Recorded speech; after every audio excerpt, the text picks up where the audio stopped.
ગુસાઈજી જોઈ ગયા. ગોવિંદ સ્વામી, ઠાકોરજીને આવું કરાય?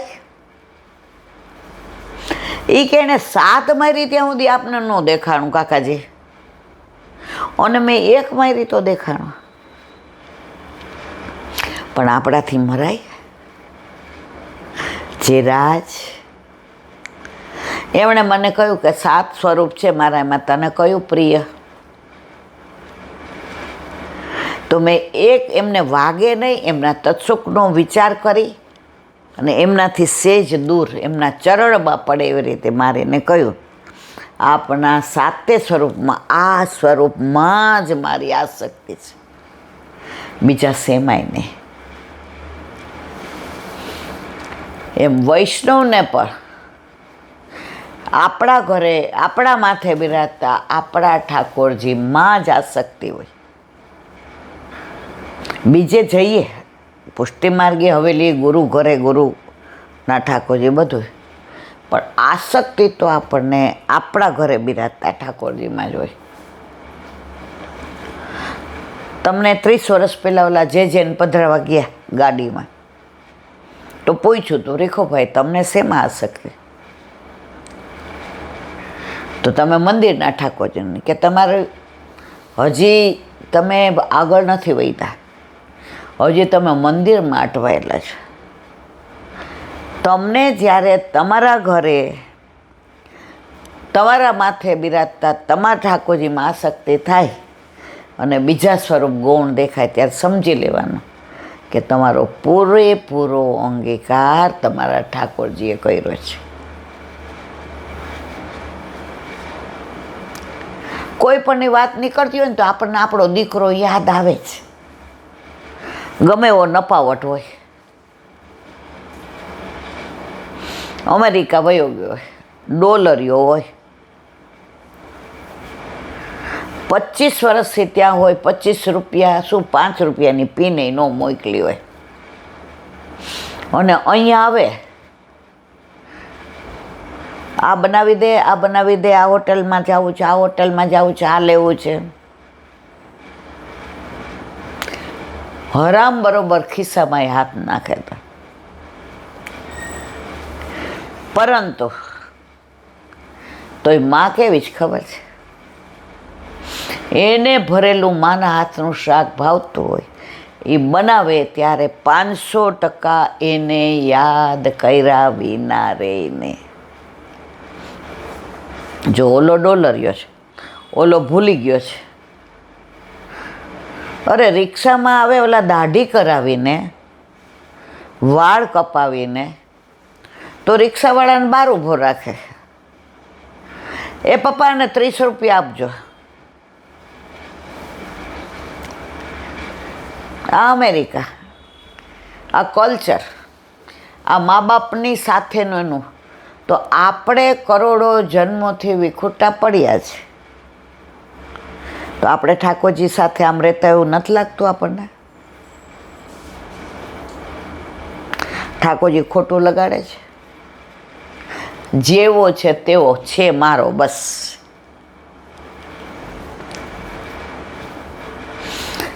એક વૈષ્ણવ દીકરાએ લવ મેરેજ કર્યા, એટલે પછી એની નાની બેનના લગ્ન હતા, એટલે એને તેડાયો હોય કે ભાઈ,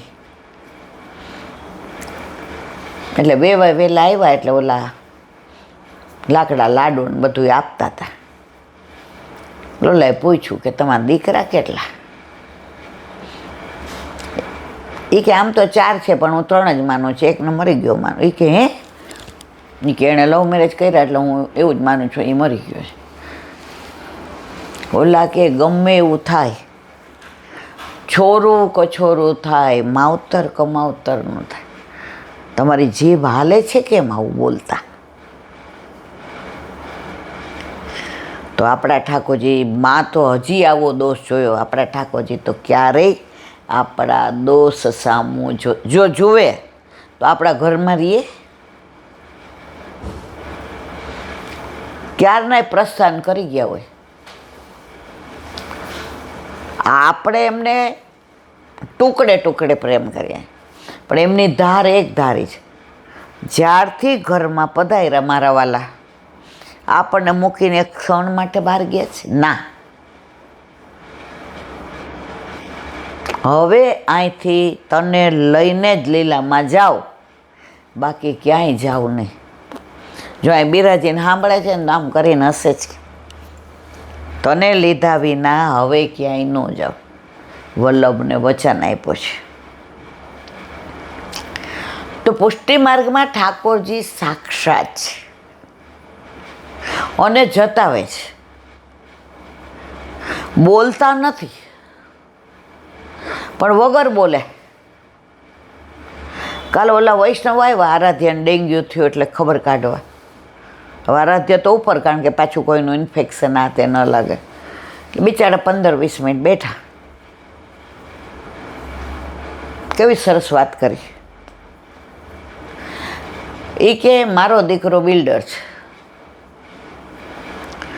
તો એના એક બિલ્ડરને ત્યાં તુરિયા ને ગલકા ને રીંગણ ને દૂધી ને પછી શું કાકડી ને બધું થાય. તો ઈલાબેન આટલો બધો થેલો ભરીને લઈ ગયો. એટલે કે મમ્મી આજે ઠાકોરજીને ગલકાનું આ બધું તો કર્યું છે કે ભરેલું સંભારો, પણ આ ગલકાનું કરી કે મારા હાથે તોડીને લઈ આવ્યો છું. એને મમ્મીને એમ વિચાર થયો કે એ તો સિંધી છે, એ ઝૂલેલાલ અને માને દરેક ભગવાનને વંદન. જે જેમાં માને એ માર્ગ એના માટે ઉત્તમ. પણ મારા ઠાકોરજીને હું કોઈનું કેવી રીતે ધરું? એને પૈસા દેવાય નહીં, બિલ્ડર છે એટલે સંબંધ દેવાય. અને પૈસા ન દેવાય તો એમના ફાર્મ હાઉસનું મારા ઠાકોરજીને ધરું કેવી રીતે? હવે પાછું દીકરાએ કીધું, મમ્મી ગલકા હું તોડી લાવ્યો, ધરાવ. હવે વઘાર્યું તો ઓલું છાલ કાઢીને સુધારેલું ટૂંક કરેલા, તો એને મમ્મી ભૂલી ગઈ ગલકા છે ને એમ કે દૂધી છે. એટલે વઘારીને થઈ જવા આવ્યું એટલે દૂધીના શાકમાં ગળપણ ને ખટાશ ને બધું હોય તો સરસ લાગે. કોથમીર ને બધું મસ્ત શાક બનાવ્યું. આટલું ગોળ નાખ્યો અંદર. ત્યાં વહુ આવી, એ મમ્મી આમાં રસો બળતો નથી? દૂધીનું શાક તો તમે કેવું સરસ બનાવો, લચકા જેવું, ઠાકોરજીનું અરોગવાનું. આજ કાં આવું કર્યું? પાન દીકરો કે દૂધીનું ક્યાં છે? મમ્મી તો ગલકા સુધારતી હતી. એની મમ્મી કરે રે આ ગલકાના શાકમાં આટલો બધો ગોળ નાખ્યો, હવે આ પાણી પાણી. ઠાકોરજી બોલતા નથી, જતાવી દીધું, હું કોઈની સત્તાનું અરોગતો નથી. એ કે ઈલાબેન મારો દીકરો 19-20 હતો ઠાકોરજીમાં. એની સાસરીમાં માતા મહાદેવમાં માને એટલે કોકવાર ઓલું રુદ્રી હોય કે પેલું રાંદલ તેડા હોય તો જાય, જવું પડે અને જવું જોઈએ, ભલે જાય. કોકવાર આવીને પ્રસાદ લે નહીં, પણ મારી સાથે આર્ગ્યુમેન્ટ બહુ કરે, તું આવું કરસ ને તું આમ ને. એ કે આ થયું ને પછી મને ભેટી પડ્યો, મમ્મી ઠાકોરજી સાક્ષાત છે. તું કાયમ કહેતી કે આપણે બીજાનું ન ધરાય. તો મને એમ થાય કે આ મમ્મી કે આવી ભણેલી તો રિજિટ કેમ છે? સંબંધો અમારે હોય, કોઈક વાર હું એના માટે ઘસાતો હોય, કોઈક વાર એ મારા માટે ઘસાતો હોય. તો તું ટોકરીમાંય આવું કરસ? મમ્મી આજે મેં જાણી લીધું, ઠાકોરજી સાક્ષાત છે. ન આરોગ્ય એનું, ન જ આરોગ્ય. કારણ કે ગલકાનું શાક ક્યાંય ગોળ અને પાણી, ગલકામાં તમે વઘારો એટલે પાણી નાખવાનું જ ન હોય, છૂટે. પણ ગોળ નાખ્યો એટલે પાણી પાણી પાણી, અને ઉકાળ્યું એટલે ચાસણી. હવે એવું ધરાવાય? ઠાકોરજીએ જતાવી દીધું, કોઈની સત્તાનું હું અરોગતો નથી. એ કહેવા આટલા બધા ગોલકાનું હું કરું? તાર સાસરે દયા લઈ કે એને બહુ બોલી, હા અમારા ઘરે તો એવું કાંઈ ન હોય એ કે હા જા લઈ જાઓ. કળિયુગમાં ઠાકોરજી બોલીને ભલે નથી જતાવતા, પણ આવા પ્રસંગો દ્વારા જતાવે છે. એણે વાત કરીને મારા રૂવાટા ઊભા થઈ ગયા. પછી મેં કીધું એ શાકનું શું કર્યું? મને કે હવે ગાયું તો મળતી નથી. પછી કે અમારા નોકરને પૂછ્યું, હળબડિયું શાક ખાઈશ? એ કે આ આપી દે. લીંબુ નીચોવીને આપી દીધું ઈલાબેન. પ્રભુ સાક્ષાત છે. કિશોરીબાઈના લાડવા બીજાના ધરે તો ભલે પાટું માર્યું, પણ આપણને ત્યાં સુધી આવવા જ ન દીધું કે મારે પાટું મારવું પડે. એટલે ઘરમાં એ કે પેલા મારો દીકરો 19-20 હતો, ઘણી વાર મારે ને એને આમ બોલવાનું થઈ જાય ઠાકોરજી બાબતમાં. કે હવે એની સાસરીને ત્યાં રાંદલ કે ઓલી સત્યનારાયણની કથા હોય, વેવાય વહેલા એટલે કે ઈલાબેન અરે મધુબેન આવજો. હું કહું તમે બધા જઈ આવો જમજો, પણ હું નહીં આવું. કહેજે મમ્મીને પગે બહુ દુખે છે. ત્યારે એને સારું નહોતું લાગતું. એ કે હું મારા સાસરીને કહી દઈશ તમારે ત્યાં પ્રસંગે આવીશ, પણ પ્રસાદ કોઈનો નહીં લો. ઠાકોરજીએ એક ઓલાએ 2 પક્ષી માર્યા, ઓલાને બીજાનો પ્રસાદ બંધ કરાવી દીધો, અને અન્ય માર્ગનું કોઈનું ઠાકોરજીને ધરાય નહીં. અરે આ તો આ છે, ખીચડીને દહીં ધરો પણ કોઈનું નહીં. આજે આપણે ઠાકોરજી પધાર્યા પછી એકવાર ખબર મને કમળો થયો હતો, એમાંથી કમળી થઈ ગઈ. તો બધાય ટિફિન ના અંતે આપણા ઠાકોરજીને હું કહું ના, ખંખોડિયું ખાઈને ખીચડી બનાવું ભેળી, ખાલી ભેળીને દહીં મારવાળાએ અઠવાડિયું ખાધું હતું. પણ મારી બા કહેતી બેબી કોઈનું ધરાય નહીં. ત્યારે મને ભાવ નહોતી ખબર, પણ ભગવદીએ કહ્યું હતું કે ન ધરાય કોઈનું, એટલે ધૈર્યું નહોતું.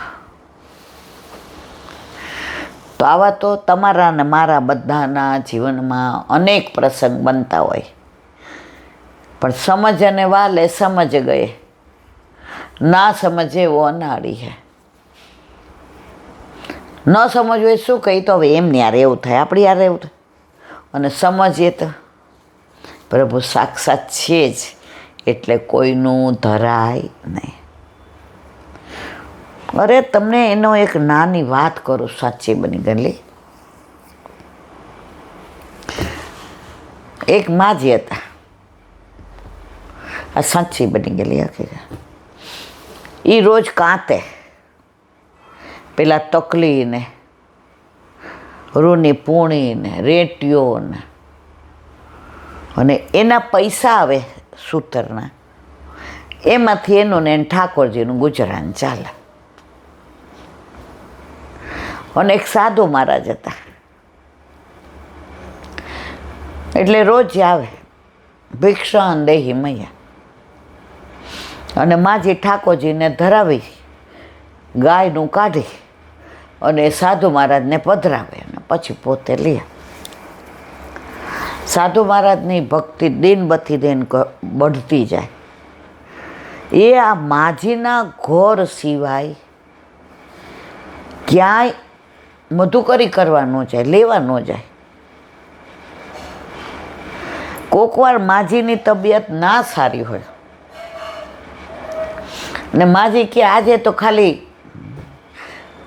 મૈયા બોલ મત, જો હે वो धर दे. પછી તો જોયું તો સાધુ કે અહીંયા બેસીને લેવામાં વાંધો નથી, માજીની પવિત્રતા એકદમ શુદ્ધ છે. પછી તો કે માં યહીં મેરે કો પરોસ દે.